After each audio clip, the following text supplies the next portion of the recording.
Absolutely. Hi. Welcome, everyone. Okay, so Welcome. yes, I love it. I love that we're getting people. We are getting people. People have signed up. Nice. People are in the Zoom. Uh, So I feel good about this. me I'm too. excited Me for too. this juicy conversation. And I also feel like this conversation is an intro to more conversations like these. So I'm excited that you said yes. We're going to welcome everyone in a moment. So go ahead and plug in. I'm still getting this this computer situated. Okay. Pues déjame entonces aquí entonces Yeah, conectarme. sounds good. Got it. And we have people in here. Good, good. Hmm. Okay, so let's see. So while you go ahead and log in, I'll do a welcome. I'm so excited. I'll do a welcome and give everybody the Perfect. spiel and sort of like housekeeping. Welcome everyone to our amazing conversation with my Abure and what we are titling Queer Afro Femme Santeras, Initiated Santeras. And it's important that that title is really, really important to state because we are crowned. We are crowned initiated priestesses in the tradition. I am Omo Ogun, Alicia Anabel La Santera, as y'all know, and I'll let my Abude introduce herself in a moment. Bendiciones, mi gente. My name is Aurelis. 6 years initiated, but in the practice for maybe about 10, 12 years. Beautiful. So I am turning 7 this year, and I have been in the religion also the same time because I received Kofa in 2012. So 11 years ago, I entered the religion, and I love every part of it. Let I me think some people are asking about the link. for the Zoom. I guess. Oh, Santo. Yeah, for the Zoom. The Yabo, La Yabo. Yabo, you should have received it if you registered. You should have received it in like when you registered. You should have gotten the link with the Zoom stuff. Like if you just registered, so you should get the link. Everyone who registered got the link, and you would have gotten a reminder an hour before the event. So welcome everyone to our series. This series is titled Cancel Culture Conversations, and I want to give sort of this intro to why that is. There you are. I see you in here.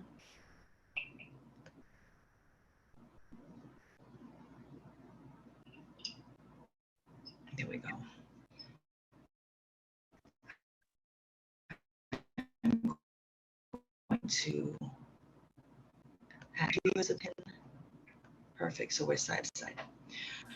And so family, y'all who are in the Zoom, we're starting here in the Instagram, and then toward the end, we'll be in our Zoom room, in our space, so that we can have a Q&A. Yes? Cool. So welcome everyone to our conversation. This series titled Cancel Culture Conversations is inspired by having courageous and bold conversations. When I invited all of the guests who are part of the series, it was with the intention of having the hard conversation. Like, people are real quick to cancel people and not hear other people's perspectives or their positions. And so this series is in honor of that. of that, right? This cancel culture. Let's agree to disagree. Let's show up and bring into this series thing about and have it known how to ask, right? And so I am thrilled that Aurelis said yes. You know, that she said yes to us having this conversation about being queer and practitioners of La Regla de Ocha, Lukumi, where we are, you know, initiated and servants of the Orisha, right? We are servants of the Orisha. We are children of the Orisha.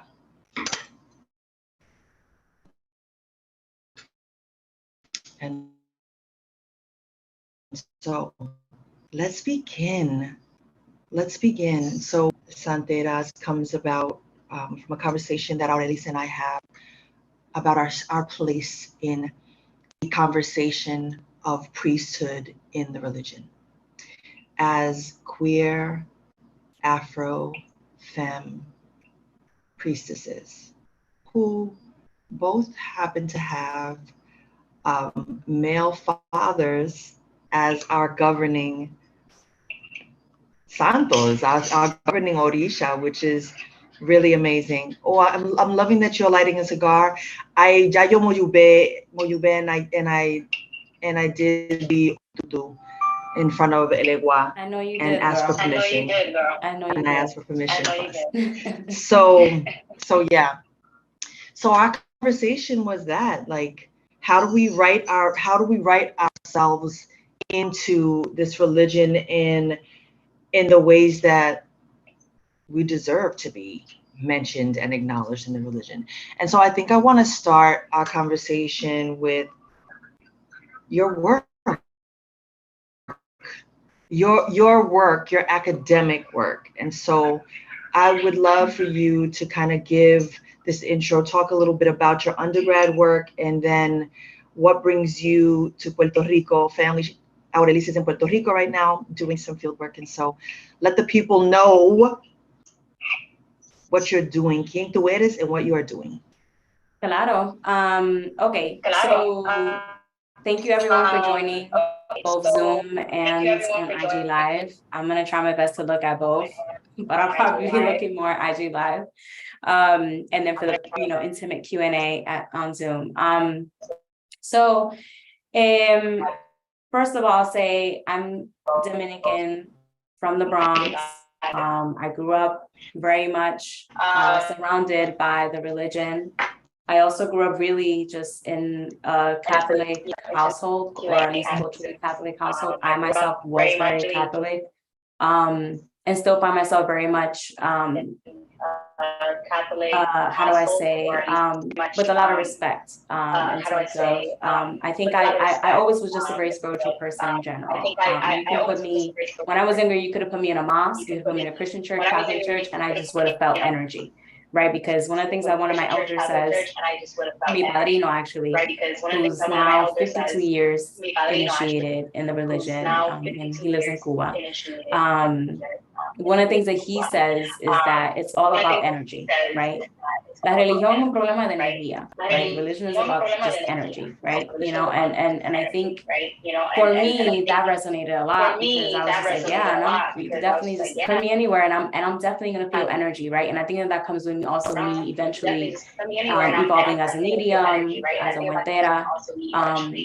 But I think that what really got me to do the research around, because I'm not only a practitioner, I first became a practitioner before I became a scholar of this religion. And I think that that's an important distinction to make, because oftentimes in academia, you'll get scholars, especially those who are white, who are non-Black, come into the religion through their research, and we can talk about that also at some point if you want, but that's a whole other thing about what it means for whether it's appropriation or what, like, anyway, whiteness and the religion is a whole other topic. But I'll just say this part, which I think that for me it was just important to connect, especially with women in the religion. I grew up, I was raised by very strong women in my family. And so for me, it was really important to just see, I was very interested in how did women empower themselves through the religion. And I came across, this was in college, I came across this article in this book called Afro-Cubanas, edited by Dice Rivera Castillo. And she has this very polemic article where she's just kind of like ripping the religion to shreds when it comes to the type of experiences that women have in the religion. And she goes into talking about Santeria and talking about Ifa. I was really intrigued. I always love, I have a thing with authority. I always love to challenge this since I was a kid. And I was always very curious. I was like, oh, this is interesting. And it led me to study abroad in Cuba. And, at that point I was already a practitioner. I had my godfather based in New York. So I was just more interested in just learning more in general about the religion as a practitioner. And I ended up doing my undergrad thesis on the experiences of Afro-Cuban women in Regla de Ocha, Ifa. And so that led to me interviewing about 18 people in Cuba, from women to queer folks to non-binary folks to babalaos. And you can imagine babalaos who are very much definitely looking at this heteropatriarchal lens, right? Definitely living through that gaze when it comes to the religion. So that was something that for me was devastating. Imagínate in those interviews where you have babalaos telling you, no, porque, the women, like, when they're on their period, like, they say all these things that we know, right? And again, we're gonna get into, but they were like so comfortable in limiting. They were so comfortable in just limiting practitioners, specifically women, and also queer trans folks.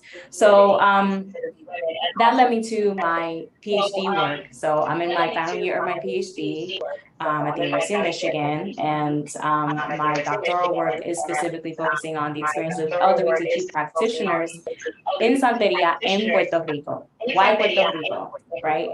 Puerto Rico is a place, it's a beautiful place of resistance, of community, of mutual aid, of a struggle for independence, right? Puerto Rico is the oldest colony of the U.S. empire. So there's a lot going on in Puerto Rico in general, but there's this misunderstanding, I think, in general, where people mistaken themselves to think that Puerto Rico does not have like a heavy African presence or heritage, right?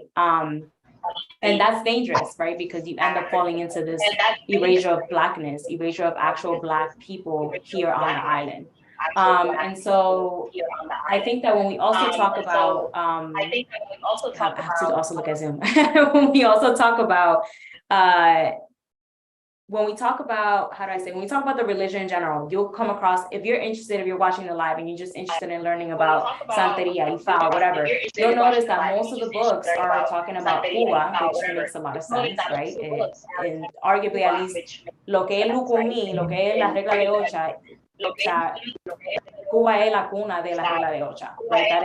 That is something that you can see historically, you can see in like actual reports and like actual research. That is the thing, right? And it's so palpable and so beautifully palpable and tangible in Cuba, and even with Cubans who migrate and all that. So I do think though that you'll see even like the Trinidad and Tobago, right? Like you'll see in different places, right? Even in DR, like you see it, but I feel like Puerto Rico, there's research on it, but it's specifically Puerto Ricans who live in the US. And there are so many there are so many practitioners here in Puerto Rico. And I think that one of the ways that I wanted to connect what it is like Puerto Rican Blackness with Afro spiritual practices was like, we need to talk about Santeria here, you know, because it is palpable. It is also, it's not, you're not gonna come across like an offering every other block like you do in maybe in New York or maybe in Cuba or in Florida, but you do still get to see, like when you go to a bomba or something, you'll see people with their ideas, you'll see people representing their religion and be really proud of it. And I think that that's something that's really important to also document here. And more importantly, to document Puerto Rico is hella gay, okay? We love to see it, we're here for it. It's beautiful, it's super queer. And it's not to say that LGBTQ practitioners don't already experience violence, because that is constant here too. It's not like that's not a thing. It is very much so, like it is globally. But you like people occupy space unapologetically here when it comes to their queerness, and that was something that also intrigued me. So yeah, that's my research. I love that. I'm so excited about your work. I'm so excited about you publishing this work and giving visibility. I think one of the reasons I knew that I wanted to speak to you about it is your scholarship, is your journey towards the scholarship, but this idea of the erasure of Blackness in general, but specifically the erasure of LGBT queer folks in the religion. Right. And how our communities, our religious communities are incredibly transphobic and homophobic still. Mm-hmm. And so I think it's really important for us to retomar and reclaim our position in the religion. One of the things that, you know, that you and I spoke about was the fact that, you know, back in El siglo XIX, the original oriates of the religion were women, were these santeras from Matanzas in Cuba. And de allá para acá, slowly, the stories began to shift and they began to be invisibilized. Mm-hmm. And so I'm really curious to hear, what were some of the responses that you received when you interviewed women practitioners or LGBT practitioners, whether it be in Cuba or in Puerto Rico? What are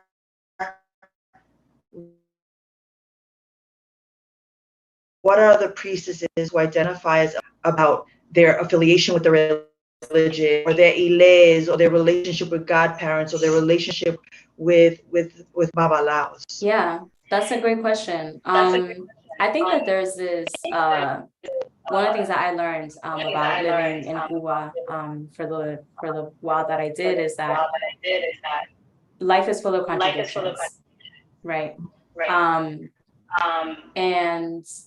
And people live in contradictions every single day, right? Speak of cancel culture. We're all walking contradictions, right? And I think that when it came down to talk to people about their own experiences, and I'm also doing autoethnography, so there's ways in which I'm also involving my own experience as a lesbian, as a queer practitioner as well. So I will say that I had many elders in Cuba that I interviewed, especially women, and like really like strong. I mean, I think Caribbean women in general were like, you know, we're passionate. No cogemos mierda de nadie, no contamos mierda de nadie, we don't take shit from anybody. You know, like we're just strong character women because we've had to be, right? But I think that for the most part, the women in Cuba that I interviewed, elders that I interviewed, were very proud of being like, look, they're like, I don't want to rely on a babalao, or I don't want to rely on a cis man for my own spiritual evolution, for my own spiritual protection. right? Like I know my legacy, or like I know that, you know, because these are also, I mean, right, especially with like when we talk about Cubans on the island and in the diaspora, specifically who are practitioners, we're talking about people have been in the religion, you know, and have been passed down the religion for generations, right? So their sense of, you know, especially I think the women that I interviewed, their sense of like, if I need to go to the cemetery and pick whatever I gotta pick up, I'm gonna do that, you know, which I was like, you know, it was beautiful. They were like, look, like El Legua and I have our own relationship. So if I need to, you know, feed El Legua el pollo, I'm gonna feed El Legua el pollo. I ain't gonna wait for no man to come and because he's in Ifa, like, or, you know, whatever, because he's ordained priest in Ifa, like, I then need to give it to him. And I think that to me, especially as a younger practitioner, was really eye-opening because it helped me to also think about my own practice. You know, Aisha Relizo de Jesus is someone who is also a scholar practitioner, and she also comes from multi-generational of practitioners. She's Cuban, and one of the things that she talks about in her own work is how there's the religion itself, right? If we think about the dogma, we think about the religion itself. We have orishas that are, people would say are non-binary, right? We have orishas that represent as androgynous. We have orishas that, you know, Chango itself, Chavo todos los días. Chango itself has a path both as a woman and as a man. As male or female, and let me actually be more specific, as feminine energy and as male energy. Masculine energy, Obatalani Seria, right? So, you know, Oshumare, there's so many orishas, Olokun, there's so many orishas who represent already, who in the patakis, and for those who don't know what patakis are, they're basically like the moral fables, that are part of our religion, and is how in divination is how, you know, you might get examples of like, you know, of like, yeah, of like fables of like orishas and like dynamics and conflicts and like examples of maybe how to better yourself as a person, right? Patakis are very important, and in patakis you'll see that, for instance, in order for Chango to escape his enemies when he was throwing a party in his castle, enemies came through the door and Oya put on her own clothes onto him, and El Legua escorted him out, and he pretended, he basically cross-dressed, right, as a woman, specifically as Oya, and of course Baba did an amazing job at it, and he escaped the castle, he escaped his enemies, right? But these are things that practitioners won't talk to you about, like elders won't talk about, because the thing is, the religion itself is very much, and this is why you'll find so many of these true practitioners like ourselves in the religion, because the religion itself, when it comes to the dogma, when it comes to the actual, is actually a very beautiful religion. It's actually very much, it's not limiting, at least for me, I don't find it limiting in terms of my own gender, in terms of my own sexuality, but the people in it perpetuate, right? Very much homophobic, transphobic, cis heteropatriarchal beliefs and tendencies, right? Make it sometimes either uncomfortable or unsafe for LGBTQ practitioners and women, right, in these ceremonies, right? We're talking about queer and trans folks. We're not even talking about just women, cis women specifically, being in these ceremonial spaces or going to see a babalao and feeling unsafe. Like I've always been told, don't go see a babalao by yourself. ¿De qué estamos hablando? You understand what I'm saying? So there's layers to it, right? Like I think that it's not as simple as like, oh yeah, women are empowered, or you know, LGBTQ practitioners are empowered. They're empowered in spite of the fuckery that is very much perpetuated through colonization. You know, through, you know, you were asking before, yeah, we always had powerful women leading and being very much the carriers of the religion, right? Que son portadoras. But at the same time, we have also had what is, especially through colonization, the ways of how do we keep patriarchy alive, right? Yeah. How do we sustain this system of power? And that is embedded in that trickles down to everything, right? It's not just, it's not just the household, it's also the religion, it's also the culture, it's also the day-to-day, the mundane things, the ways in which we think. So I think for the most part, it was really nice when I was interviewing people. It was relieving to at least hear a lot of women vent. I felt like I was doing just a lot of like holding space for women who really were just tired and exhausted. And then I had, I also interviewed the first women who went on record in Cuba to initiate Zuifa. And that was in 2001, and that was un revolú, que ni se diga. That was like a whole other thing. Like they received death threats and all this stuff. I interviewed the actual Babalao, Victor Bentancur, who was the one who began that tradition, specifically in Cuba. And he had his own stuff around his own goals, his own mission, that for some people was questionable, for others, it was a lot of death threats towards him. La Asociación Yoruba did not agree at all with his methods, with his beliefs. So he was kind of banned from Asociación Yoruba, I think to this day, for initiating women into Zuifa. But, that's a whole other topic, because while he's coming from a place of I want to decolonize the religion, that's his main argument. He's still a cis heterosexual man that is, like the first two women that he initiated are his wives, because he is not polyamorous. He practices polygamy, which is a different thing. So I was in the living room of this Babalao, and I was sitting in between his both wives, which, hey, I'm very, that the problem wasn't that. The problem was that it was more about what I felt like was going on in that dynamic, or what I was sensing, because of the fact that they still didn't divine. It was like, I would ask, like, well, now that you're in Ianifa, like, are you also taking on the divination, which is one of the biggest issues that all Babalaos have with women initiating Zuifa, is like, oráculo de Orula no se toca, eso es solamente entre los hombres, whatever. No pueden entrar al cuarto donde también se va a hacer Ifa. Like, there's so much other things, and it's like, they still won't go into the room of Ifa. So I was like, okay, well then, like, there's just certain dynamics there that I feel like the power dynamic, the heteropatriarchal system was very much still in place, even with specifically those women being initiated into Ifa. So I think that it's ongoing, right? Because if you're not, you can go ahead and be like, I want to decolonize, which is a very buzzword these days. I want to decolonize, but if you're not doing your own internal work, then what are we really talking about? What does decolonized spirituality look like? What does liberation actually look like, right? And if we don't have Black trans women being free, then who the fuck is free?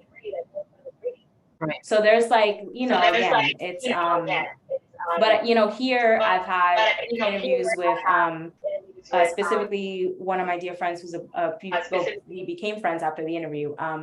She's a Black trans woman, Black trans Puerto Rican woman here. And in Harile, people still use her name.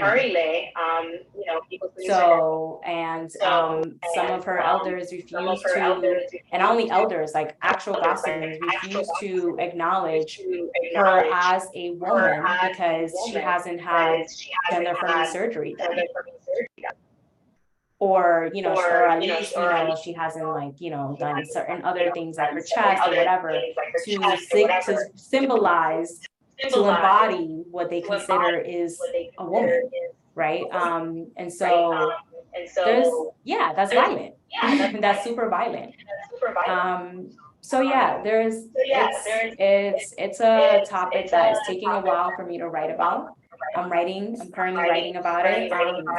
But this is also very much a spiritual, very cathartic experience. And so it takes a toll, and I want to be able to make sure that I'm doing this in an ethical manner. I first was introduced to the religion like formally, where I participated ceremony, was in 2008. when I was doing the work for Afro Latinos, the documentary, and we were investigating and doing the research. And I attended, I received the COFA y Lo Guerrero. And it was a group of people who received the COFA, La Mano de Orula, and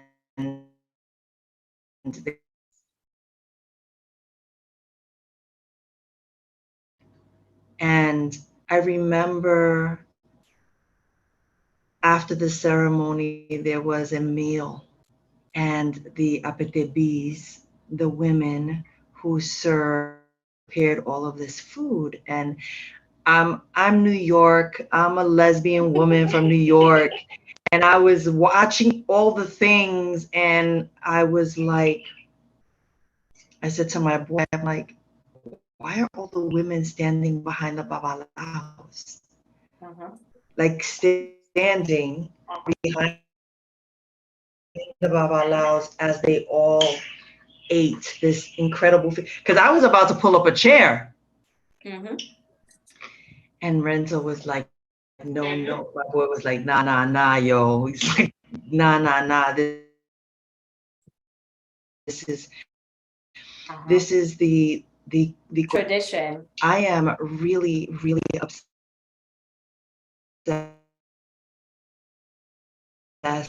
with this fact and knowing that African traditional religion,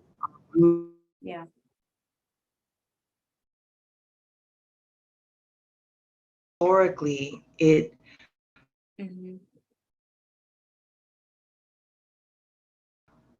the women were the curanderas, the women were the healers. One of the pataquis with Oya and Chango, is that Oya went to battle before him. And she was a warrior beside him, winning battles. And so I've always had this, I've always been someone who's questioning. I'm that, even as a Yabo, but why this and why that and why this and why that? Because it just didn't, like, just the fact you mentioned at the top of our conversation, one of the things that we're told is that we should not touch our period when we're bleeding. And that, to me, was wild because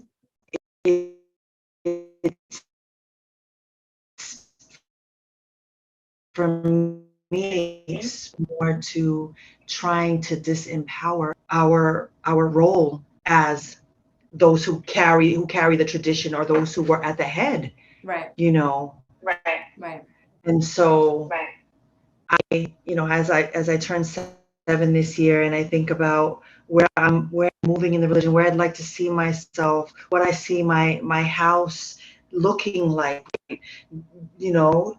whether it's children, whether it's elders, for me, to be representative of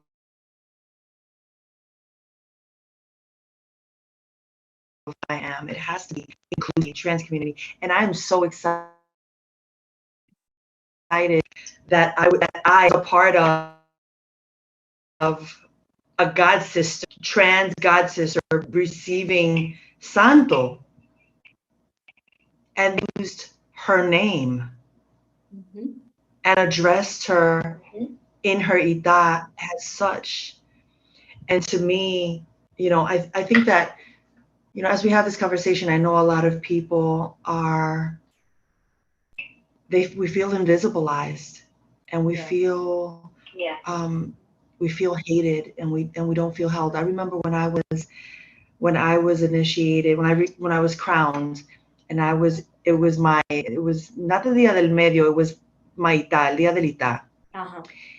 And every time the Ogba would talk about relationships, would address my partner as a husband, as a man, knowing that I'm a lesbian, right? Knowing that I'm a lesbian, because I'm out. I'm out everywhere that I am, I'm out. And so I could see how uncomfortable, I could see the machismo, I could see the homophobia. But I think as practitioners, we bring our bias. Of course. Like if you are sitting there as the Oriate who is delivering an ita, and there's a secret not to have it come through your body as some judgmental, sexist, homophobic way, translation. Right?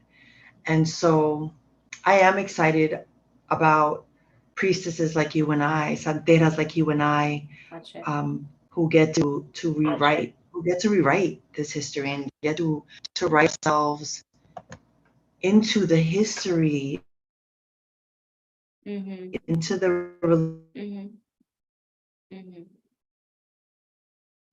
religious canon that is this beautiful religion, and retomar la diosa, Oshun, Ayayi Latuan, Josefina Aguirre, Carmen Miro, Na Rosalia, Gramosa, Averu, Iba Tonu. It's like these women, these Black women, eran las duras. Like they were the shit. Which was the I was trying to play. I wasn't sure if it was Yemaya or Oshun that was married to Orumila. Yemaya. I think it's Yemaya. Que Orumila went out of town to work, and Yemaya took the opele y comenzó a adivinar. And there were lines around the corner. And when Orula came, Orula was like, "Y toda gente, why are you guys here? Why are you all here?" "Oh, we came to see the Babalao. We came to see the Babalao." And Orumila is like, "I'm the Babalao." And when Orula goes and sees his wife divining, la quiere castigar. Yeah. But what does Orula do? Orula trusts her with the secrets. Like, le da su puesto. And I think as queer femme, Afro femme, santeras, we are demanding our puesto. Yeah. And if we're not fighting for our community, no one else will. Yeah. I mean, and I think that part of it is that we've always had it. No one else. We've always had it. Yeah. Right? Like, we've always had that internal power. We've always been the actual leaders, of La Religión. We've always been the ones who've actually preserved it. Stories and legacies have lived on because of us, right? And I think that what happens here too is that, like, queerness has always also existed in the religion. Non-binary, trans, we didn't have those terms back then. And I'm talking about, pre-colonial Africa. We didn't have those terms back then. But we definitely, we didn't need them, right? Like, this Western understanding of gender, right, did not apply the same way, right? Like, this is obviously through colonization. But the point is like, we as in LGBTQ, as in women, have always had power. We've always embodied power within this practice and within many Indigenous and African practices. And it does say a lot when they, when there's so much, when people are driven by ego. When people are driven by ego and by power and greed, and how that also then transmits, or permeates the religion, the ceremonial spaces, and how then that impact and shapes people's experiences within the religion. Like, for me personally, I'm very proud to be queer, right? Like I'm very proud to be like, and to carry that with me wherever I go as well, right? But I remember when I was just about to start my cariocha, right? My initiation ceremony. And, I'm sitting in this room and, they just, yo no estaba en penitencia todavía. I was just kind of like reflecting in this room for a little bit while they prep everything. And the Oba that was going to work the ceremony came into the room. He's like, at that point, 44 something year olds. He'd been in practice for a long time, as is very common in Cuba, like by 9, 10, you're initiated, even younger, Hijo de Ochun. And he asked me if I was having family that was going to come. And I said, at the time, my partner at the time, another woman was coming, right? And African American. Also, happy Juneteenth to anybody who does come on, celebrate Juneteenth. There we go. I feel like I remember him saying something to me, like assuming, right, that because I said, I was like, mi pareja viene, and that's partner, for those of you who don't know Spanish. I was like, oh, my partner is coming. And he's like, oh, and of course he uses he, right? And he's like, oh, when does he get here? And I was like, ella, because I'm already like, probably making assumptions. And I was like, she actually gets here this day. And he was like, oh, and he was like, bueno. He's like, if this would have been my padrino, like, he was like, you got lucky, because it had it been my padrino who had already passed away, he would have said that he couldn't work with you because of your preferences. And I was like, my preferences. I was like, I had that, and I'm sitting there, and this is an elder who's gonna work my ceremony, the most important moment of my life, really, and I was just like, you know what? And I had to sit there y tuve que tragármelo, because they teach you, right? Like, don't question the elders, don't ruffle feathers. And I'm like, I'm queer, I'm gonna ruffle all the feathers, period, just by existing. Like, it is what it is. Like, this is what it is. And I felt like what I did instead was I journaled about it, and then I ended up telling my godfather about it. My godfather does not work with Alba anymore. I never saw him again in any other ceremony, which I appreciated, right? Because he could have just been like, no le haga caso. But he was like, absolutely not. You're not gonna have my goddaughter feel uncomfortable ever, And I think that that's something. And you mentioned earlier in the conversation about us also being queer Afro-femmes, but also with being crowned with masculine energy, right? Hyper masculine energy, orishas, right? Like Ogun, Chango. And I think that is something. I remember when I was doing my Ikofa that I did in the Bronx, we're old school Cuban, and I think one of them was Puerto Rican. And when they marked Chango for me, they mainly just focused on letting me know that I needed to make sure that I did not intimidate men. That I needed to respect my man in the relationship or whatever. And I was like looking at them, and my former godfather at the time, he was definitely very much open-minded in this sense, was looking at me, and I was looking at him like, do they know who they're talking to? Like, I'm really confused right now. This is not it. Like, how are you focusing? How is it supposed to be about me bettering and evolving as a human being? And we're focusing on the fact that I have, this hyper masculine energy that I'm going to get crowned, and you guys are worried about the men around me. I give two shits about the men around me, clearly. Like, it was just, again, it's just like, and you feel in those moments because it's a power dynamic that we don't talk about enough. There's a power dynamic present in those moments that it's so belittling, because it's like you can't, you want to say something. Me as a person who's very vocal, very opinionated,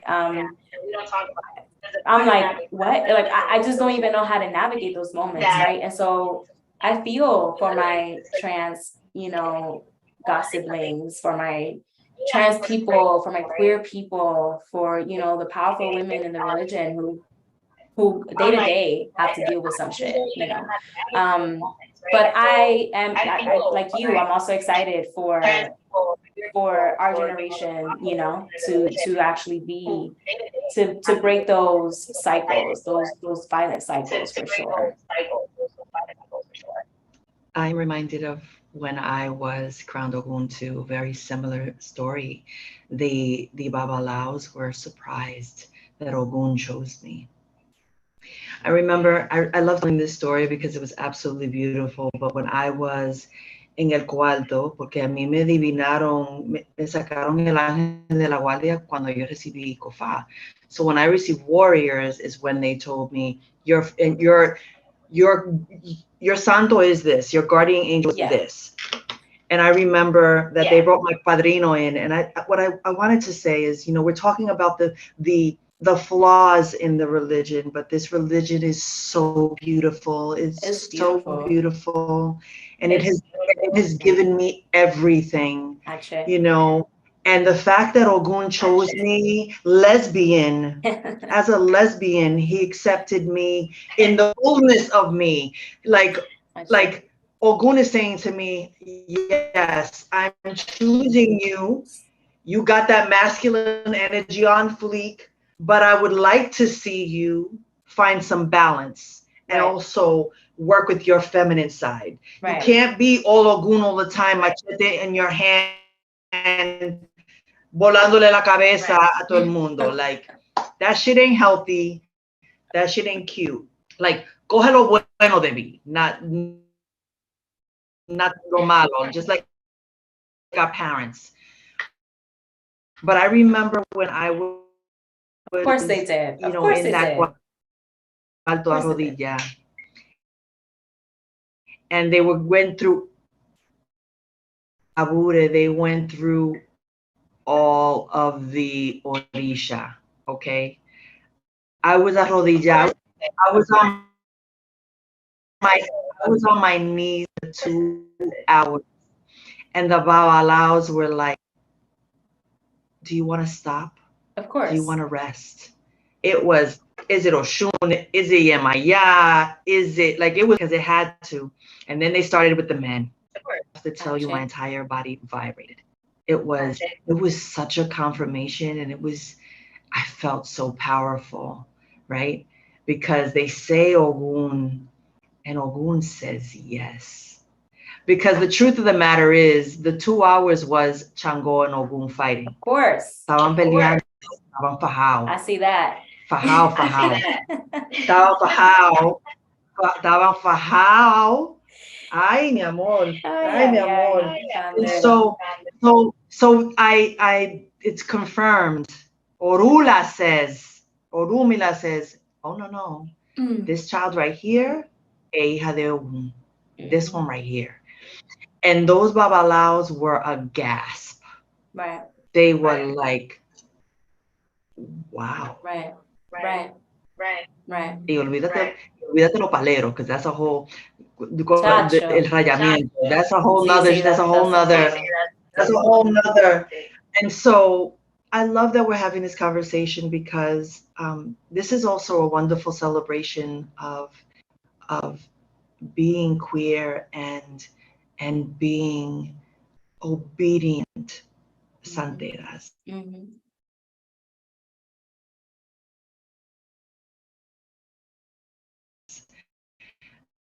Because right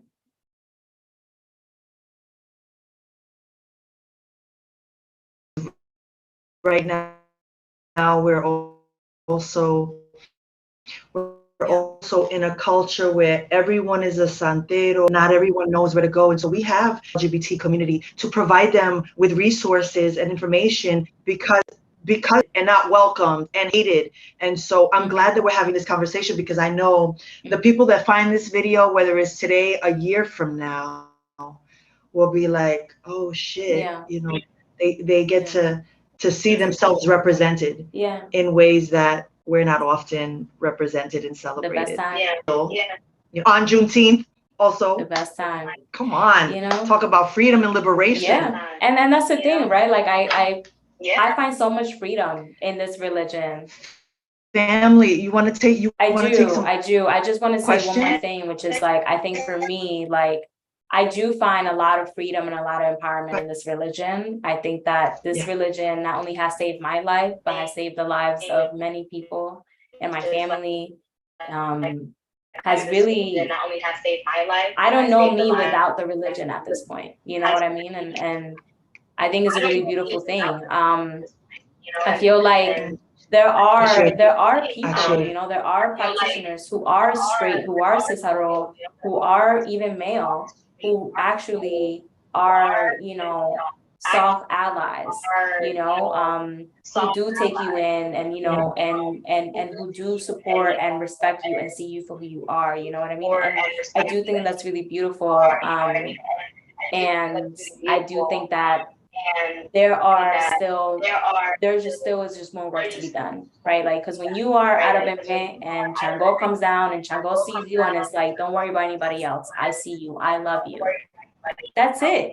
¿Qué más afirmación tú necesitas? You don't need any more affirmation than that, baby. Like, forget whatever else is happening. It sucks. And, you know, if you get one or two people in the ceremony who are looking at you sideways because you're a trans woman and whatever it is, like, the fact that Chango comes down, and I'm using Chango because this is actually, this did happen to someone that I know who's trans.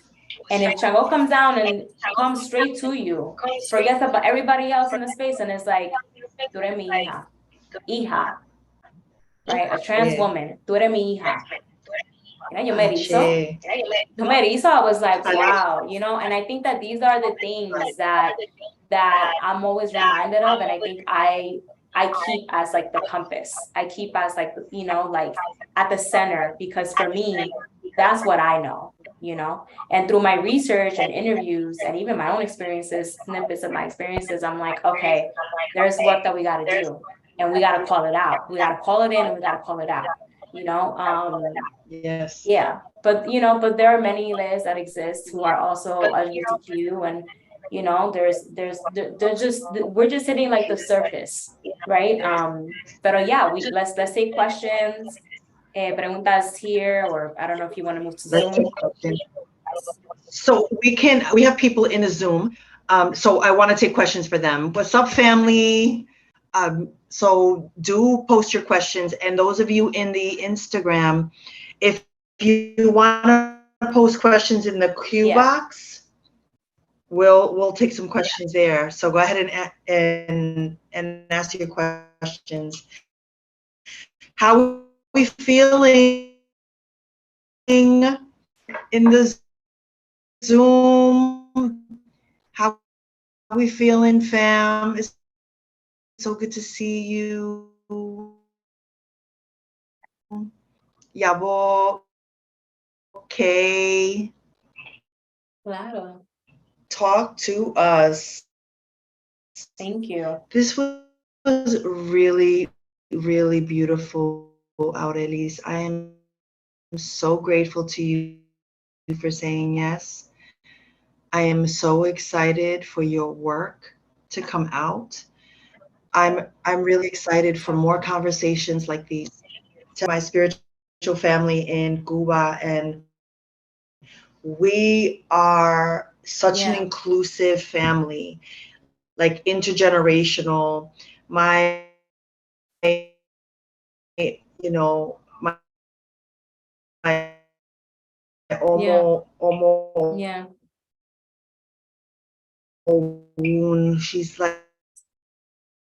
she's in her 80s, and she's it's a place of love. Almost, you know, and 40 years it's old, crowned.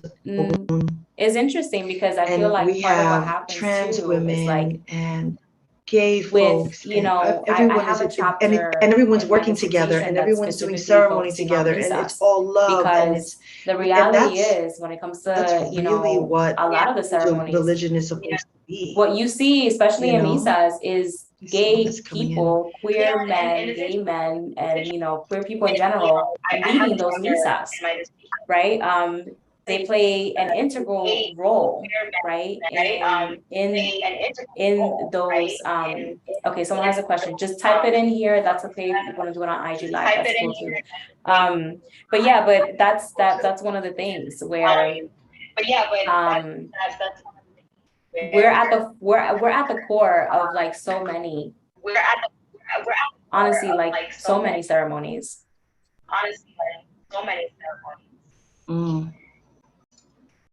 This question says, how did you ladies know this was the path for you 100% in your journey? I love you too.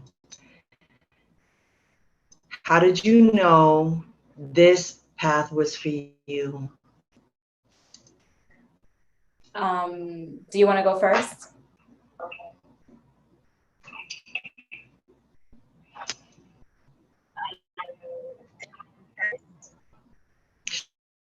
Sure.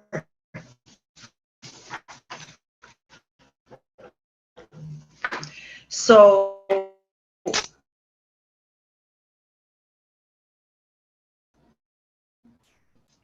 I think for me, it's not linear. I think that what brought me to the religion was but I was on a spiritual journey, and I was desperate to find myself. I was desperate to belong. I was desperate to. And when I first started studying about the religion and the connection to that, I was being called by my ancestors. I was being called into the religion because I was looking for something to give my life meaning, stability, and safety. You know, if I'm being really honest, there were several moments in my life where I was incredibly depressed and didn't want to live, right? This was the last moment that I had just like a suicidal thought.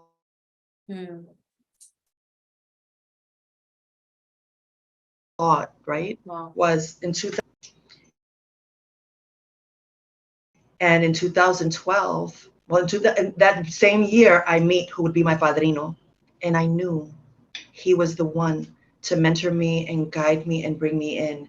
And so the thing is that while I start my journey in 2001, because in 2001 is where I start studying about the religion, it's in 2012 that so like for people to really understand, I was in no rush. I'm from New York. There's an ile and houses at every corner. Like there are santeros and babalaos and priests, 1 in 5, 1 in 10, 1 in 20. Like, but I never felt a pull to anyone in New York City to guide me. I had to travel to Colombia, to Bogota, Colombia, to find who would be this spiritual elder to guide me. And I love my padrino Leo. Like I love him so much. He's generous. He's well read. He knows this religion. He loves this religion. And so I knew that he would love me in the same way. And he's a generous teacher. He's generous with his wisdom. He's generous with there. I can send him a message. It doesn't matter what time of day or night. And he will send me 55 WhatsApps describing it. And your bowl is going to look like this. Your limpieza is going to look like this. And so I feel like my life is complete. Like there were certain moments, certain pivotal moments. One was me coming out as a lesbian, which is all like, if I look at like my dates, 2007, I come out, 2012, I'm initiated, 2016, I'm crowned, Ogun picks me, Ogun loves me. I feel like I'm whole. I've come home to myself, and the religion has gifted me so much. I feel when we talk about manifestation and magic and alignment and all of our work, who I am today, the santera that I am today, the bruja that I am today, the voltera that I am today, the espiritista that I am today, is the religion bringing me, is calling me, saying, ven, que esto es para ti. Yep. Here you're welcomed. Here you're loved as you are. Yep. Yep. And so I'm 100% home in the religion. And yeah. Y tú, mi vida. That's beautiful, fam. I love that. Thank you for that. I hold that. That's beautiful. So for me, I said earlier, so I grew up real Dominican, real Catholic. And I was just always very spiritual, but I have family, like my mom has her gifts, my sister has her, everybody in my family has their gifts. They just don't necessarily call it, you know, part of a specific religion or anything. It's more like, no, esto siempre se ha hecho, you know, like this is tradition in our family. These are the things, you know. My mom has her own ways of divining. She has her own, like the way that she builds her altar, which is very much like within the Catholic sense, like at the same time, we'll still have a glass of rum, we'll still have a tobacco, we'll still have like, there's this coming together of different spiritual practices that happens a lot, right? And like, or like a criollo way, as people say, of practicing that I also find really beautiful and like also really important and integral, right? To our Blackness, especially to our ancestors in Dominican culture, you know. But for me, I think by the time that I like to joke and say that I came out 3 times. I came out as first I came out as, you know, Afro-Dominicana, Afro-Latina, you know, and in a Dominican household, that's already polemic. It's like, you know, like there was work that needed to be done on my family side when it came down to Blackness and DR and all that. And they have worked through a lot, which I'm really proud of them for. But that was one. Second time I came out was definitely about my spirituality. I had this moment where I was just like, I was working on myself and like decolonizing, you know, like I was in this moment, this was, you know, I was maybe like maybe 18 or so. And I was really caught up on like, what does it mean to be Afro-Latina, Afro-Dominican, Afro-Indigenous? Like, what does that mean, right? And when it came down to the spirituality component, like I felt like I was missing something still. Like there was something within me that still just wasn't, you know, there was just something there, you know, that feeling, which anyone who asks is, you know, you might have already know what I mean about that feeling of something just kind of like, there's something that's just missing. And so, I came out to my family then eventually as a santera, and then I also came out as queer. And so I say that to say in terms of my phases in life, but also to give you a sense of like, that more than anything, what was at the core for me was what is going to bring me freedom? What is going to bring me joy? What is going to connect me to my highest self? And I know that at this point is so cliche, the highest self, but like genuinely, like, what does it mean to connect to my ori? Because that's really what we're talking about here when we talk about highest self, you know? I was really caught up on like Afro-Indigenous, like, what is that? Like, I became I needed, there was something that just wasn't, you know, might not already know what I needed. I came out to my family.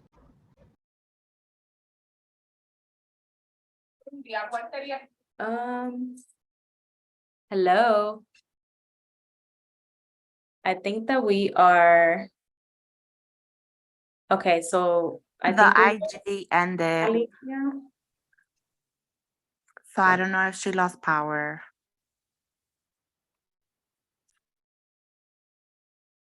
Okay, Alicia is there.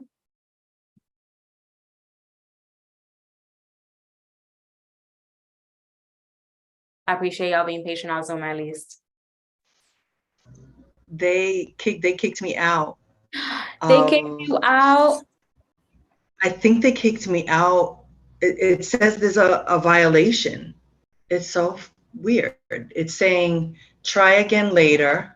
I'm getting this fucked up message saying, try again later. We restrict certain activities, protect our community. Like, what? Family, are y'all in the? Did you get to save it at least? I didn't get to save it, but it should be in my, I'm so bummed because there were questions in here from people. Do you have the question that's in the chat in this space? I do. I see it. Yeah, we can. And did you finish your thought? I don't know where I got, but you seem to be live still. You're still live here on Instagram. Yeah, but it says there's no but it says you're live on Instagram and then it ends. Then it goes live and then it ends. Ah, thank you, Yawo. Yeah, I've been having problems with. Okay. Do you want me to try to log into the live again as well? Let me see if it lets me in. I'm logging in, but let's look at the questions in here, right? Yeah, beautiful. Okay, so in the meantime. Anyway, I mean, I guess what I'm saying is, I think for me, it was more of a personal endeavor and trying to just connect to my ancestors. And I started off by just really just with my ego and with my ancestors. I started asking my family, my living family members about my great grandmother who was a curandera in DR. You know, I just started just kind of like delving more into my family's history with our own spiritual practices. And, you know, Santeria really just came to me, I feel, you know, living in New York and being surrounded by the people that I was surrounded by. And that was affirmed, you know, in like divination and like beautifully, you know, just so much affirmation that came from that. That it just felt like the right thing to do, the right place to go, and definitely part of my destiny, and apparently part of my past lives too. But yeah, so I see the question here about how do you navigate this work that is so sacred and close to you while being part of your academic work? Well,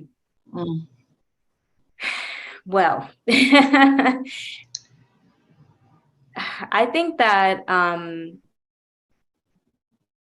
it was hard in the beginning because specifically with my dissertation work, because I felt like there was so much that I just wanted to protect.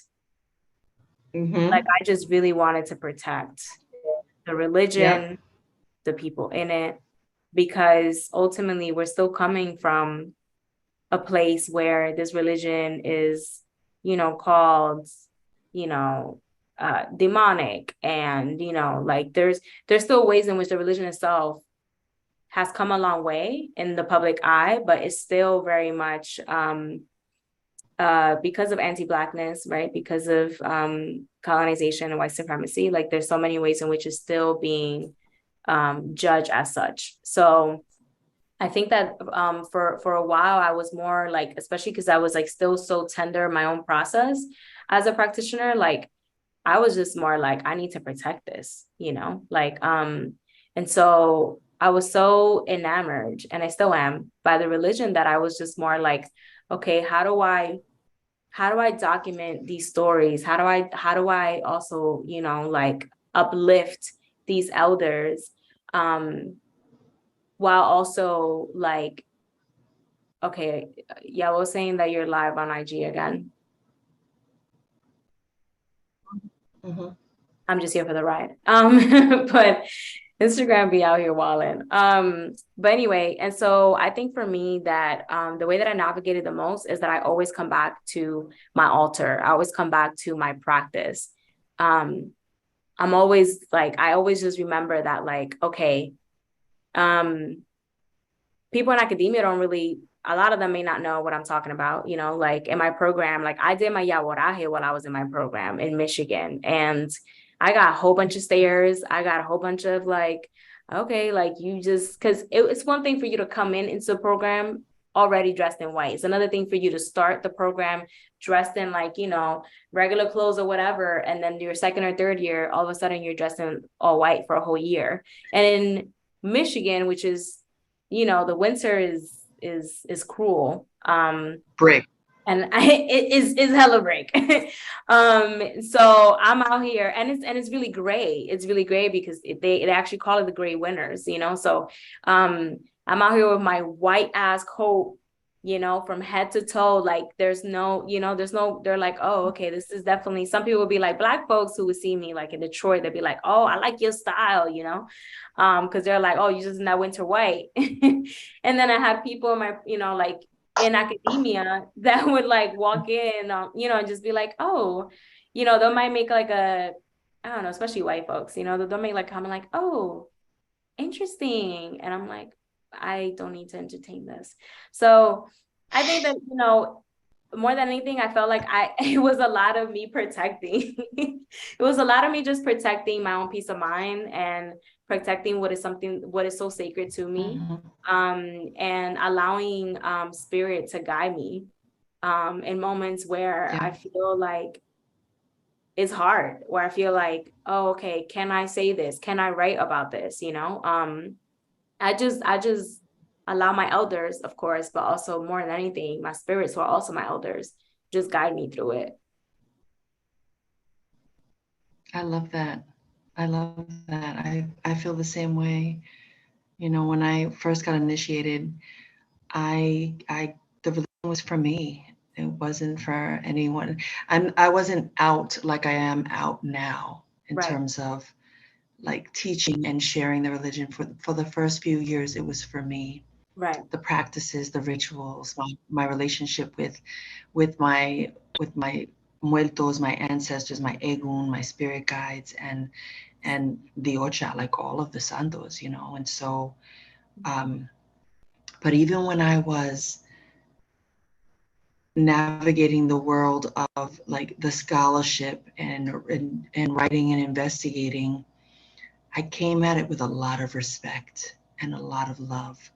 Like I understood the power of preserving this history. Like we're both writers, you know, we're priestesses, yes, but we're writers and, you know, preservers of history. And, you know, we want to share how we got to our spiritual awakening. I think that's all beautiful. But for me, this idea of like respeto is very much at the center of my practice. Like, I don't fear Ogun, I respect Ogun. Gotcha.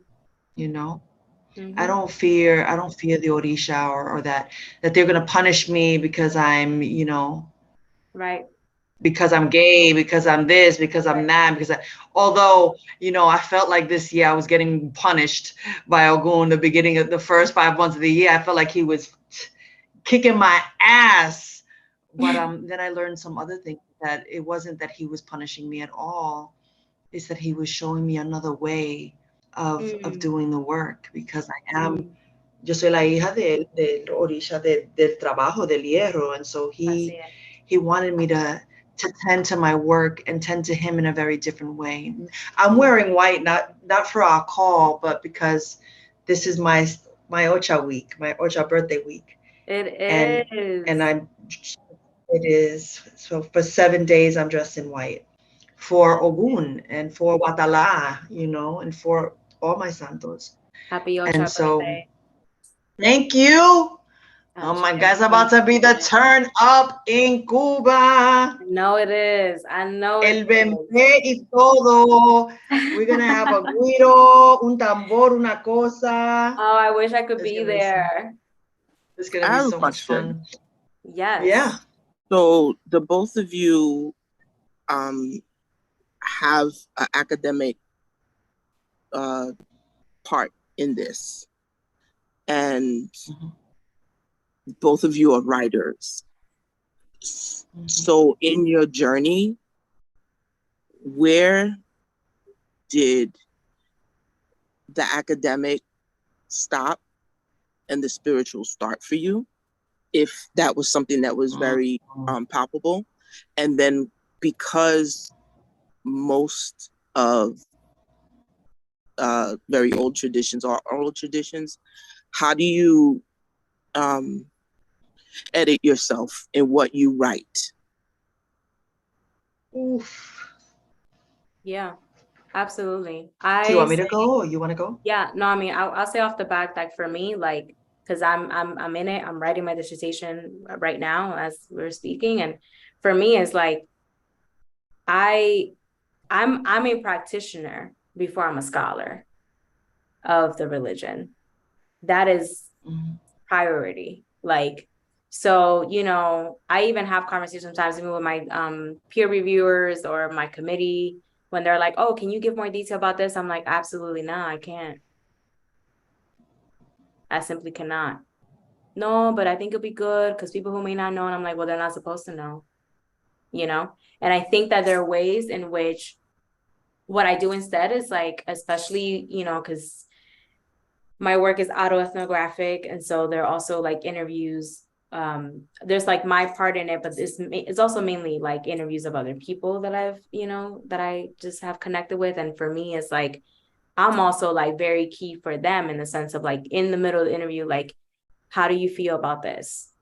And they're like, no, this is good. And I'm like, okay, we don't have to delve into the detail if you don't want, you know, like I also, there's a very particular way of doing ethical ethnography that I feel like for so many years, people who have had access to not just this religion, but we can talk about Vodou, we can talk about so many African indigenous practices, and specifically white men, right? And white women, but mainly white men, right? We're talking about, you know, the 30s, the 40s, who were just exploiting and, you know, revealing, gaining access to, you know, things that they're not even supposed to have access to, especially as non-practitioners.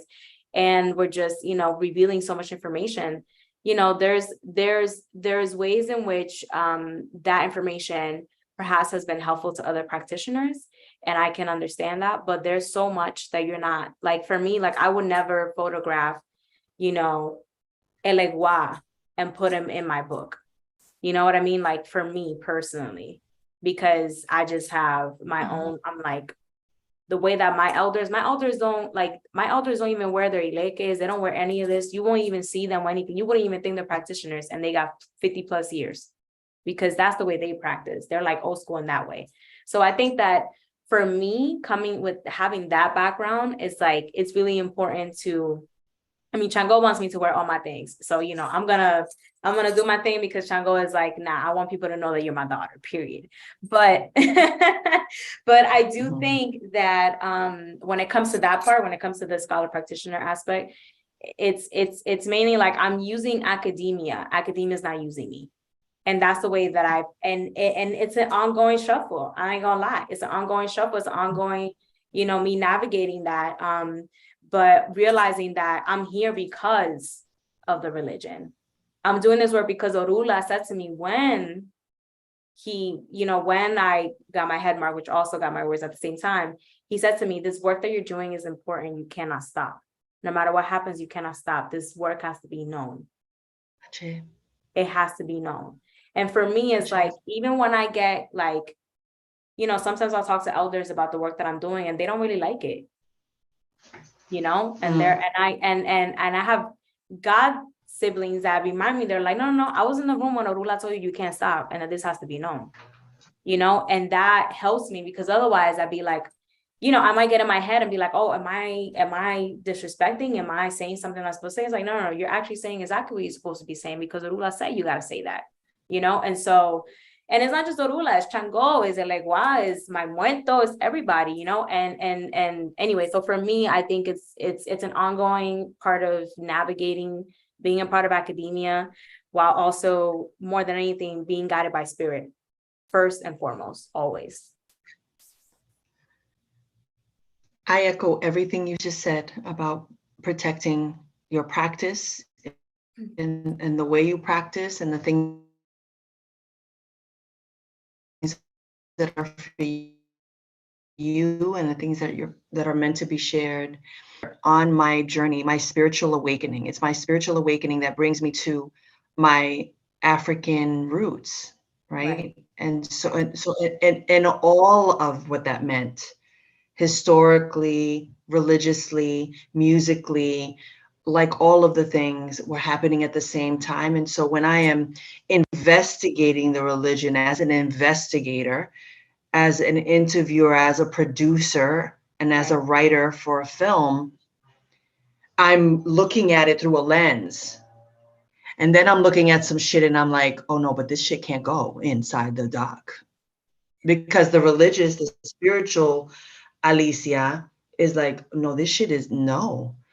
Like, this ebo no puede ir, este sacrificio no puede ir, this thing can't go, this thing can't go. But I think, Karen, to your question, it's accessing the information. And I think the bigger question is that many people want so deeply to get connected to the religion that they are only relying on the scholarship and the books, because they don't have access to the iles and the godmothers and the godfathers and people who are willing to teach. And so while I have been blessed to, like, not everyone could do what I did. Like, I lived in these communities and I studied with them, and they showed me the way. And I was filming Afro Latinos years before I even get initiated too. So I also had to navigate, like, do I want this? Do I want this responsibility of tending to these santos in this way? Because I was really about my living my best life. Mm-hmm. And so receiving guerreros and making santo it's a life commitment. This isn't on I'm just putting on these cuteleques. I bought this shit in a botanica and it has no fucking ceremony at all, And so I think, to your question, Karen, like there is a distinction between scholar, writer, and practitioner. And the practitioner, that shit is mine. However, for those who will one day become a godchild or part of my ile and my spiritual family, it is only at the foot of your elders. It is only at the foot of your family that you really learn. And the only way you really learn is being invited to things, because no es igual. We can read all the things. Shit, I've read mad things. I've studied the religion 10 years before even receiving Orula and warriors, right. And here I am 7 years still learning. I'm so grateful. The classes that I do with Leo, our monthly Regla de Ocha classes, have been so beneficial to me. But really where I learn is working a santo. Yeah. Working, going there, being. Mm-hmm. You all led to what becomes the struggle as somebody who's like, oh, I want to learn this, is like most things, you have to kind of question the source. So it's like, the library has a lot of books, right. But the library doesn't necessarily have a lot of books on what you're looking for. And then I have to now I got to navigate who wrote this book, so it's pretty interesting. That was why I was like, academia is nice, but how do you, separate these two? Academia is violent, is colonial, it's so many things, as I know Karen. But it's, so it's an ongoing negotiation happening for sure. But also the fact, and you're like, there's so much stuff that's out there, especially on the internet, that like our elders would probably be like, what are they talking about? You know what I mean? So there's what you're saying in terms of like also making sure that like, that you also look up the author, the person who is claiming these things. And, that has to happen often, because people are out here also just writing all types of things. And not necessarily representing like something that is, accurate, and obviously like everyone's experience is going to be different. Every lay is going to be different. So it's not like, but there are certain things that are foundational that, you know, oftentimes people just get off the internet and they do it in their home, and that's dangerous. That's also just dangerous. Like, talk about spiritual danger, like that's one of them. It's like how people just, you know, might Google something, and I get it, because there's so much of it that's just so coveted and like has been in secrecy and for its own survival, that, you know, we still have so much of that present in the religion, and you know, there's also valid reasons for that, right? But with the way that the religion has been persecuted, right, over, you know, years. But I do think that there's also a lot of power in finding the community, like Alicia was saying, in terms of being able to live in those communities. And that's a huge privilege. You know, I was a huge privilege for me to be able to study abroad already as a young practitioner in Cuba, and like just sit with these elders and ask them questions and learn. That is something that I do not take for granted any day. Like, I still look back and I'd be like, wow. So yeah, it's layered for sure. But it is important to be able to practice discernment when it comes to also how you get the information.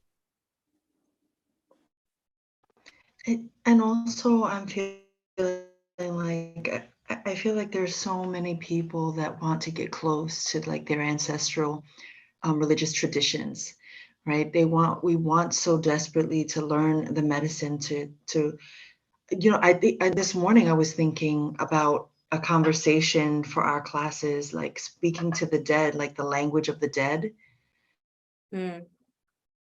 Like speaking to them in their tongue, speaking to them the ways that they, and I feel like because they're interested, they want to learn more, and they want to get close to something that they feel called to. I say, as someone who believes that things happen in a divine way when things are divinely ordered, I live that way. And so I believe that, and this is for you, Karen, like when you are about to commit to something for your life, whether it's a spiritual journey, your people will send you the people. Mm-hmm. Yes, your people will send you if they haven't already sent you. Gotcha. It's funny you say that. I happened to look at one of your old posts, and I never saw that particular live, but it got to a point where it says your teacher will find you. Mm-hmm. I was like, whoa, that is huge. Your teacher will find you. Mm-hmm. They all found me, you know, like I had to travel. It was literally 10 years. And I meet this man, and I knew he was the one that I would walk with. He was the one that I would trust, you know, and it requires that.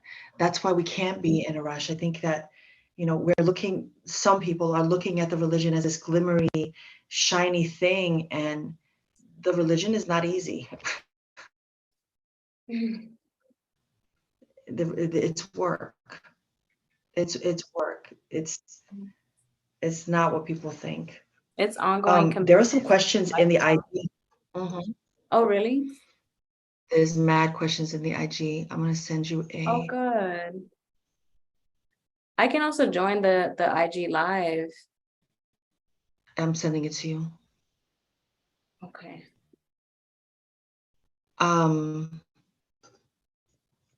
Let's see what we have in here. Boundaries. I think gatekeeping is important. I agree. Everybody can't come. Hey, Mac. Okay, so I think I'm Mac.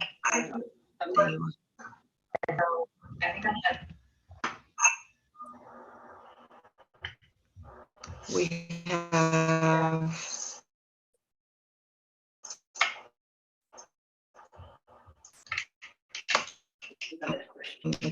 Give her the question. It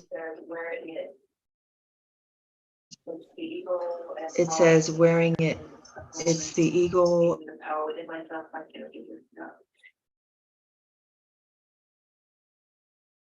And power I feel not wearing.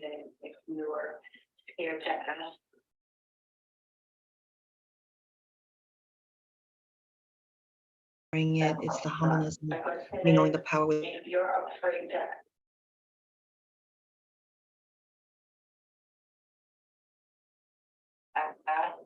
within myself, my spiritual gifts.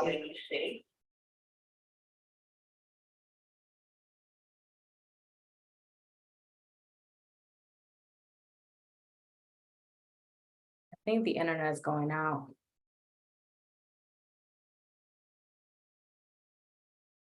Yep.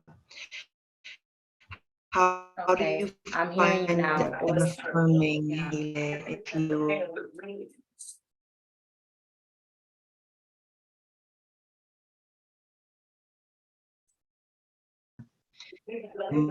my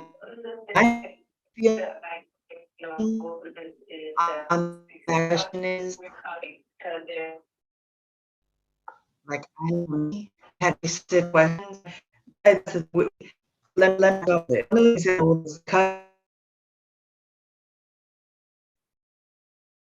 We're labeled on and still have questions. okay. It seems like the live ended again. I think it's Alicia's internet. Damn. Are you there, Alicia? Internet.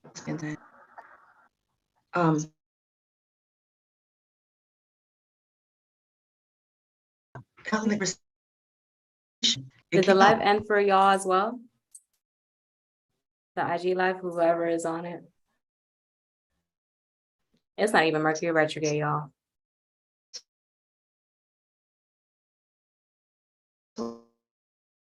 Let's see. Can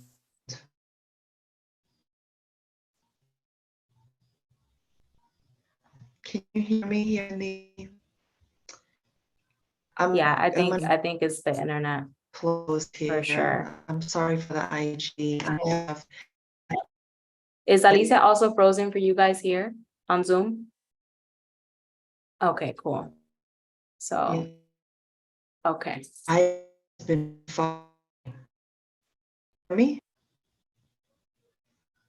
Well, there she is. Okay. No. Okay, I guess she'll come back in. Can you hear me? Are there any other questions here while Alicia comes back? Can you hear me?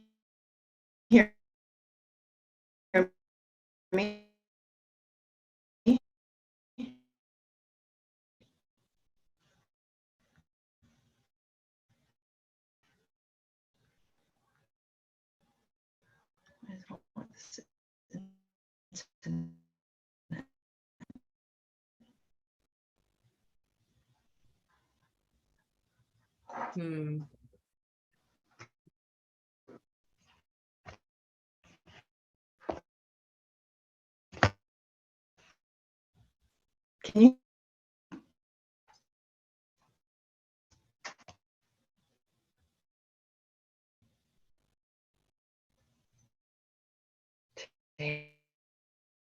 Yeah.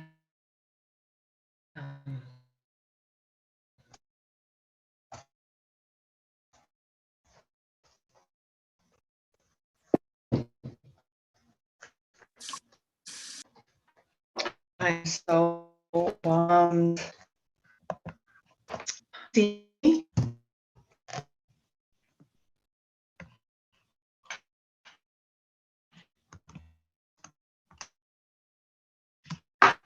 I hear you on Zoom. You look a little fuzzy, but I can see you. And then on IG, it ended, and that's what she was.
Hit, I think it's over.